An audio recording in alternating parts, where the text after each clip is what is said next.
আমার এখন ঘুমের সময়, আমি ঘুমোতে যাচ্ছি। আর সাবধান, কোনো শব্দ যেন বের না হয়, বুঝলি? এই তো আমি পাখি হয়ে গেছি, তার মানে রবিন ডাইনিকে মেরে ফেলেছে।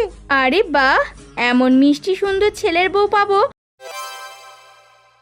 কি রে রবিন, তুই সকাল সকাল কোথায় যাচ্ছিস? তোর কি একটু বাড়িতে মন বসে না নাকি? হ্যাঁ, সারাদিন কি তোর শুধু মনটা এই দিক ওই দিকে ঘুরতে চায় বলতো? এত বড় ছেলে হয়েছিস কিন্তু কোনো কাজ করার নামও মুখে নিস না। তুই শুধু চারিদিকে ঘোরাঘুরি করতে চাস। মা, শুরু করলে তো আবার সকাল সকাল। এর জন্যই আমার বাড়িতে মন বসে না, বুঝলে তুমি?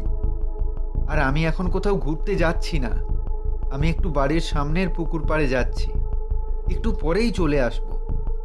যা ইচ্ছে হয় তাই কর তুই, তাতে আমার কি?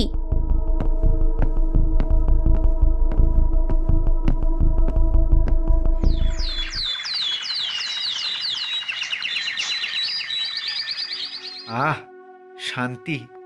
পুকুর পাড়ে কেন যেন আমি আলাদা এক শান্তি খুঁজে পাই। এই শান্তি আমি আর কোথাও পাই না। কি সুন্দর বাতাস, প্রকৃতির কি সুন্দর রূপ।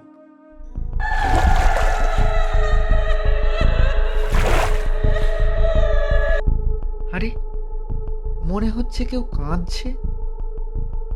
কোনো মেয়ে মানুষের কান্নার শব্দ শুনতে পাচ্ছি আমি।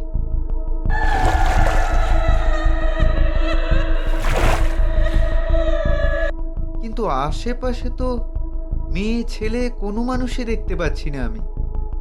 তাহলে কাঁদছে কে? আর কারো কান্নার শব্দ এত মধুর হয় কি করে?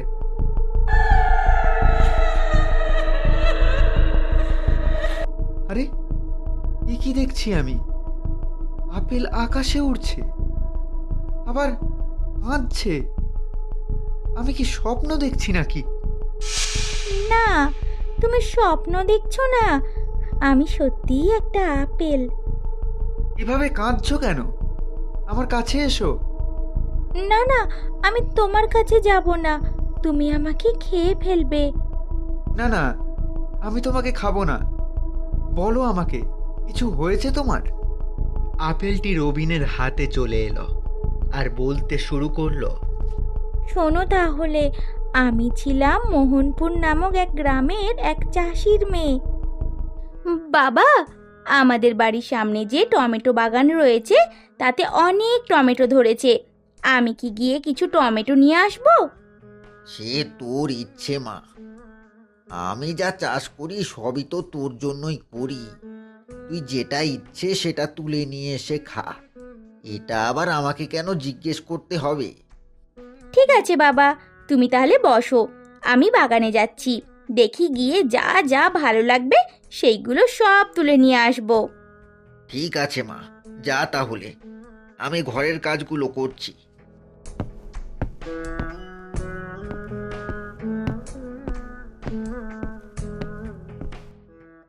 হে ওপরওয়ালা, আমার মা মরা মেয়েটাকে তুমি দেখো। ওর মায়ের অভাব তো আমি পূরণ করতে পারি না, কিন্তু আমি সব সময় চেষ্টা করি ওর সব আবদার পূরণ করতে। তুমি ওর সহায় থেকো ওপরওয়ালা।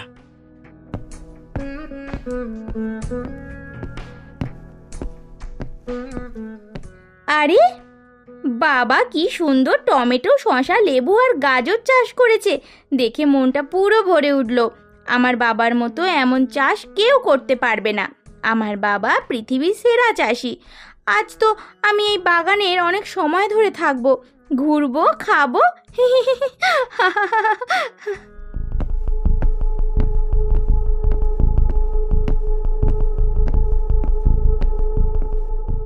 এই যে মেয়ে, শুনছো?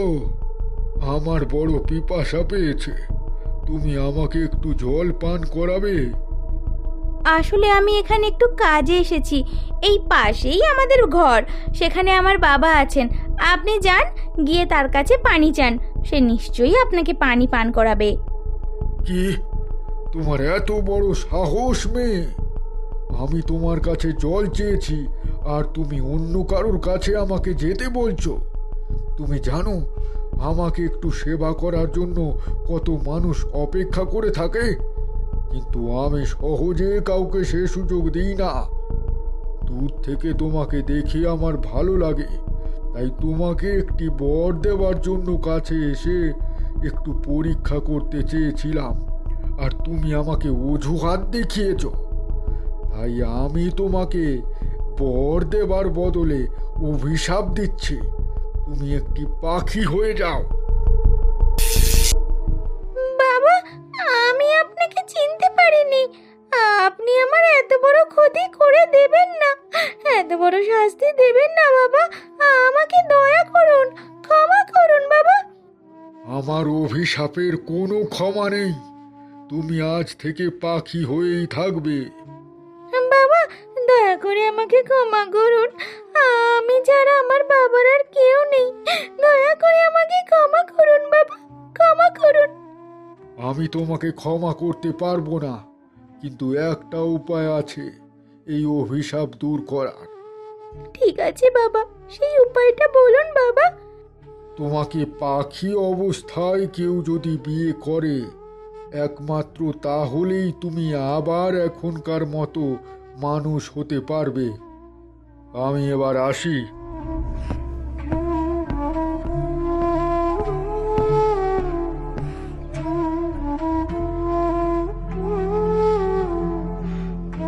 বাবা, ও বাবা, দেখো না, দেখো, এক সাধু আমাকে অভিশাপ দিয়েছে, আমাকে পাখি করে দিয়েছে।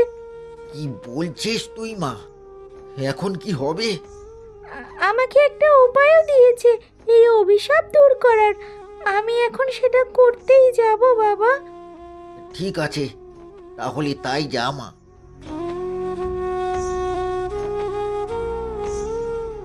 হে ওপরওয়ালা, আমার মেয়ের এ কি হলো? আমার মেয়েকে তুমি রক্ষা করো ওপরওয়ালা।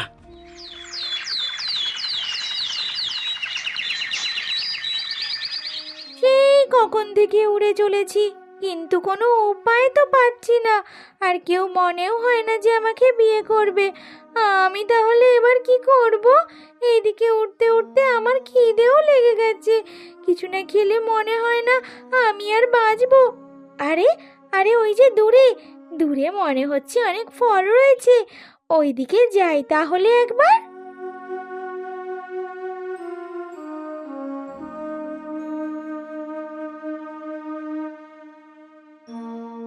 আরে সত্যিই তো, কি সুন্দর আপেল ধরে আছে।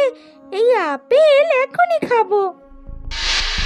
দুষ্টু পাখি, তোর এত বড় সাহস! তুই আমার আপেল মুখে দিয়েছিস? আমার আপেল বাগানে কেউ আসতে সাহস পায় না। আর তুই কিনা সেই আপেল খেয়ে ফেলেছিস। এর শাস্তি তোকে ভোগ করতে হবে, এর শাস্তি ভোগ করতে হবে। এই নে, আমি তোকে আপেল বানিয়ে দিলাম। এখন যত ইচ্ছে আপেল খা। এ কি হলো আমার? আমি জানতাম না এটা তোমার বাগান। আমাকে ক্ষমা করো ডাইনি, আমাকে ক্ষমা করো। আমাকে আবার আগের মতো করে দাও। না না না না, এর কোনো উপায় নেই। একমাত্র আমি যেদিন মরবো সেই দিনই কেবল তুই আগের মতো হতে পারবি। কিন্তু এই গাছ না মরলে আমি কখনো মরবো না। আর এই গাছটাকে আমি মরতে দেব না। এবার তুই এখান থেকে চলে যা, চলে যা এখান থেকে। এরপর আমি কাঁদতে কাঁদতে এদিক ওদিক দিয়ে যাচ্ছিলাম, তখন তোমার সাথে আমার দেখা হয়। তুমি কোনো চিন্তা করো না, আমি তোমাকে সাহায্য করব। তুমি আমাকে কি করে সাহায্য করবে? আগে আমি ওই ডাইনিকে মারব। না না না, এই সম্ভব নয়। ওই ডাইনি অনেক শক্তিশালী। সেটা তুমি আমার উপর ছেড়ে দাও, যা করার আমি করব। তুমি আমাকে সেখানে আগে নিয়ে চলো।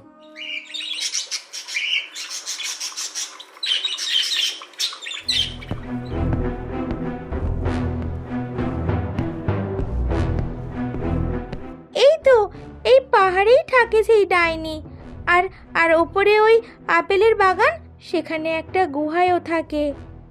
বেশ, তুমি এখানেই থাকো, আমি ফিরে না আসা পর্যন্ত। আমি তাহলে যাই এবার। সাবধানে যেও।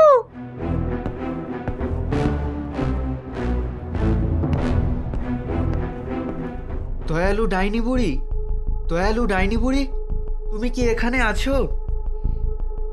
কে রে তুই? এখানে এসেছিস কেন? তোর কি নিজের জানের মায়া দয়া নেই নাকি? সে তো আছেই, তাই তো তোমার কাছে এসেছি। জানের মায়া থাকলে কি তুই আমার কাছে আসতিস? আমি এক্ষুনি তোকে ধরে খাপ করে খেয়ে ফেলবো। কিন্তু আমি শুনেছি তোমার অনেক দয়া, আর অত্যাচারীদের তুমি সবসময় সাহায্য করো, তাই তো আমি তোমার কাছে এসেছি। আর তুমি আমার সাথে এমন করবে? আরে তাই নাকি? ঠিক আছে, আমি তাহলে তোকে সাহায্য করব। বল কি সাহায্য লাগবে তোর? কিছুই না, আমি তোমার কাছে থাকতে চাই আর তোমার সেবা করতে চাই। ওই লোকালয়ে আর আমার ভালো লাগে না, ওখানকার সবাই বিশ্বাসঘাতক। তাই আমি ঠিক করেছি আমি তোমার কাছে থাকবো, তোমার সেবা করব। বাবা বেশ তো থাক থাক। শোন, তুই কাজগুলো কর, আমি এখন ঘুমোই, বুঝলি তো? আমার এখন ঘুমের সময়, আমি ঘুমোতে যাচ্ছি। আর সাবধান, কোনো শব্দ যেন বের না হয়, বুঝলি? ঠিক আছে ডাইনি বুড়ি। আরে বাহ, এত তাড়াতাড়ি এমন সুযোগ পেয়ে যাব ভাবিনি।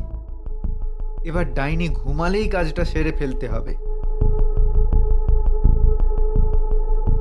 আরে ওই তো ডাইনির নাক ডাকার শব্দ শোনা যাচ্ছে, তার মানে বুড়ি গভীরভাবে ঘুমিয়েছে। আমি গিয়ে গাছটা কেটে ফেলি।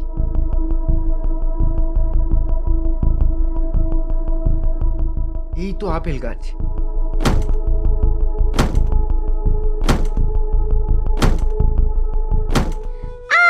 মরে গেলাম, ওরে বাবা রে, মরে গেলাম।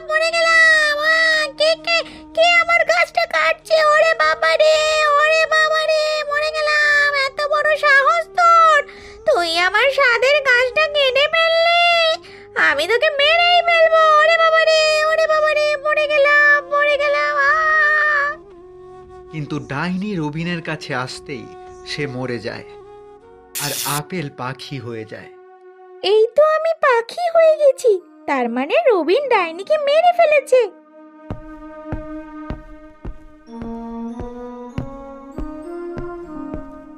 কোথায় গেলে তুমি? এই তো আমি, দেখো, আমি আবার পাখি হয়ে গেছি। এবার তোমার অভিশাপ দূর করার পালা। তুমি রাজি থাকলে আমি তোমাকে বিয়ে করব। তোমার মতো ভালো মানুষের জীবন সঙ্গী হতে পারলে আমি নিজেকে ধন্য মনে করব।